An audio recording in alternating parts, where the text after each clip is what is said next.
नमस्कार दोस्तों, आप देख रहे हैं संस्कृति टीवी। इस बार भीष्म पंचक व्रत 4 नवंबर को पड़ रहा है। इस दिन देव प्रबोधिनी एकादशी भी है। भीष्म पंचक व्रत में विधि विधान से उपवास रखने से कई तरह के कष्टों से मुक्ति मिलती है। महाभारत काल के पितामह भीष्म के नाम पर मनाए जाने वाला पर्व भीष्म पंचक कार्तिक शुक्ल एकादशी से प्रारंभ होकर कार्तिक शुक्ल पूर्णिमा को पूर्ण होता है। योगेश्वर भगवान श्री कृष्ण ने इस पर्व की स्थापना की थी। यह सर्व पाप नाशक तथा अक्षय फलदायक व्रत है। इस बार यह व्रत 4 नवंबर को पड़ेगा। तो आइए जानते हैं इस व्रत कथा के बारे में। कार्तिक शुक्ल एकादशी के दिन स्नान करने के बाद घर के आंगन या नदी के तट पर 4 दरवाजों वाला मंडप बनाकर उसे गोबर से लीप देना चाहिए। बाद में वहां वेदी बनाकर तिल भरकर कलश की स्थापना करनी चाहिए।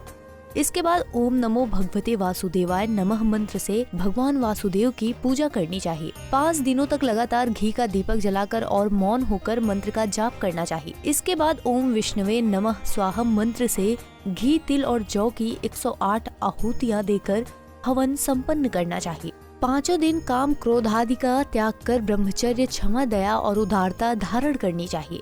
देश में अधिकांश महिलाएं एकादशी व द्वादशी को निराहार, त्रयोदशी को शाकाहार, चतुर्दशी को और पूर्णिमा को फिर से निराहार रहकर प्रतिपदा को प्रातःकाल ब्राह्मण दंपति को भोजन कराने के बाद खुद भी भोजन ग्रहण करती हैं।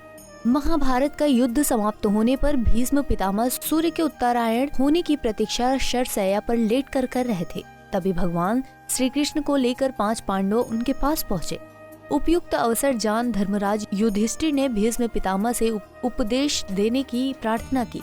युधिष्ठिर के आग्रह पर पितामह ने 5 दिन तक राजधर्म, वर्ण धर्म, मोक्ष धर्म और महत्वपूर्ण उपदेश दिए।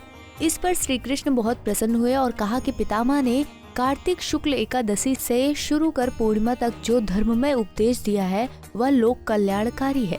उन्होंने इसकी स्मृति में भीष्म पंचक व्रत की स्थापना करने की घोषणा करते हुए कहा कि जो लोग इसका पालन करेंगे वह संसार में कई प्रकार के कष्टों से मुक्त हो जाएंगे।